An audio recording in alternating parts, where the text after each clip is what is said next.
কেন তুই মাটি কোথা দিস? বাবা মুই একটা জিনিস দেখিনু, একজন ভেন্ডের বিচি গাড়ে, ওই বিচিটা বলে গাছ হই না আবার ভেন্ডি ধরবে। তারপর মোর মাথায় আইডিয়া আসিল, পয়সা গাড়িম পয়সা গাছ হবে, তারপর পয়সা ধরবে মেলায়। আরে বাপ, মুই তো জানুম তুই আজরা, কিন্তু তুই যে এত বড় আজরা সেটা মুই এখন জানিনু।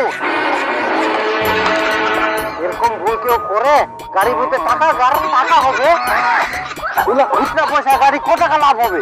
কথা কইস বাবা,